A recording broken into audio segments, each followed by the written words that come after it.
ఏమిటన్నయ్యా అన్నం తినకుండా ఏదో ఆలోచనలో ఉండిపోయావు? ఏం లేదమ్మా, ఏం లేదు. ఏమీ లేదని ఒక్క మాట అన్నంత మాత్రం సరిపోతుంది అనుకున్నారా? ఈ మధ్య మీరు ఏ రోజు సరిగ్గా కడుపు నిండా భోంచేశారు, కంటి నిండా నిద్రపోయారు. రాత్రి మగళ్ళు ఆలోచనతో పిచ్చివాళ్ళ తయారవుతున్నారు. దీనికంతటి కారణం ఆ పరశురామేగా. వాడిని మాట అంటేనే తప్పంటారా? మీకు మనశ్శాంతి లేకుండా చేసేవాడిని ఏమన్నా తప్పులేదు. తప్పులు చేయటమే వృత్తిగా పెట్టుకున్న మనిషి గురించి, చట్టం పట్టుకోవాలనుకునే మనిషి గురించి మీరెందుకండి ఆలోచించడం? అలాంటి నేరస్తుని మర్చిపోవాలండి. ఏ మనిషి అమ్మ కడుపులోంచి నేరస్తుడిగా ఈ లోకంలో అడుగు పెట్టడు. కాలవనే ప్రవాహంలో విధనే తుఫాన్లో చిక్కుని చుట్టూ ఉన్న మనుషులు పరిస్థితుల కారణంగా నేరస్తుడవుతాడు. పాపం పరశురాం కూడా అలాంటి దురదృష్టం. పరశురాం నేరస్తుని అరెస్ట్ చేసి బహుమానాలు బంగారు పథకాలు పొందిన మీరు నేరస్తుని వెనకేసుకొస్తారెందుకు? ప్రతి క్షణం అతనే తలుచుకుంటారెందుకు? లక్ష్మి, ఈ విజయ్ జీవితంలో అనుక్షణం పరశురాం పేరే తలుచుకుని తీరతాడు, తలుచుకుని తీరాలి. ప్రాణం పోయే ఆఖరి క్షణంలో కూడా ఈ విజయ్ గుండెల్లో మారుమ్రోగే పేరు పరశురామే. నాకు పుట్టుకనిచ్చింది తల్లిదండ్రులే అయినా ఈ బ్రతుకునిచ్చింది పరశురామే. నేను చదువుకునే రోజుల్లో తను చెమటోడ్చి సంపాదించిన డబ్బుతో ఫీజు కట్టి నన్ను పరీక్షలకు పంపేవాడు. ఈ రోజు సూపరింట్ ఆఫ్ పోలీస్ అయి ఆఫీసర్ అనే బ్యాడ్జ్ నేను ధరించాను, నేరస్తుడనే ముద్ర తను భరించాడు. ఆ రోజు పరశురాం ఈ స్నేహితుడి కోసం తన బ్రతుకుని త్యాగం చేసి ఉండకపోతే అప్పుడు నా పరిస్థితి చదువు లేక, సరైన ఉద్యోగం లేక, కట్టుకున్న భార్యకు పట్టెడు అన్నం పెట్టలేక, సమాజంలో ఏ విలువ లేక ఎందుకు కాకుండా పోయేవాణ్ణి.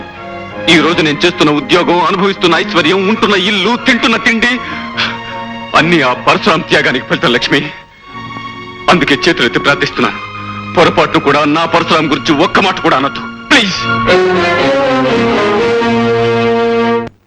పంకజం, పంకజం, పంకజం. న్యాయం తెలిసిన జడ్జి గారు, జరిగిన సంగతి 10 మందిలోనూ చెప్పాలంటే నా మనసు సిగ్గుతో చచ్చిపోతుంది.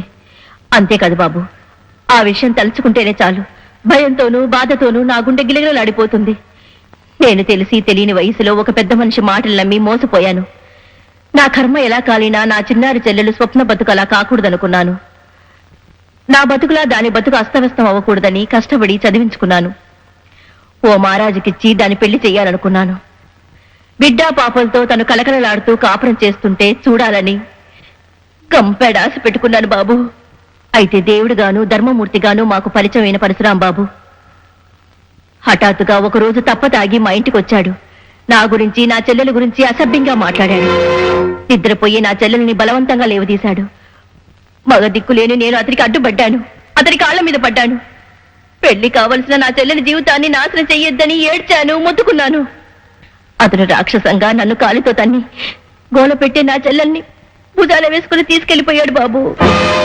ఆపై జరిగిన దారుణాన్ని ఒక ఆడదానిగా ఎలా చెప్పగలను బాబు, ఎలా చెప్పగలను?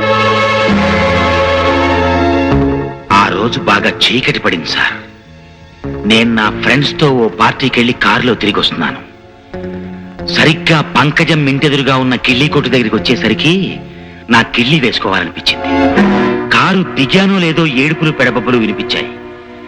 ఏమిటా అని తల తిప్పి చూసేసరికి ఈ పరశురాం తాగిన మైకంలో ఓ అమ్మాయిని భుజం మీద వేసుకుని కారు ఎక్కుతున్నాడు సార్.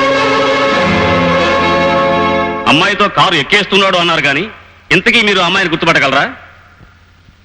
దీపం వెలుగులో స్పష్టంగా కనిపిస్తే ఎందుకు గుర్తుపట్టలేను సార్. ఆ అమ్మాయి ఎవరో కాదండి, పంకజం చెల్లెలు స్వప్న. Like, comment, subscribe to our channel. Hey darlings, గంటని click చేయడం మర్చిపోకండి.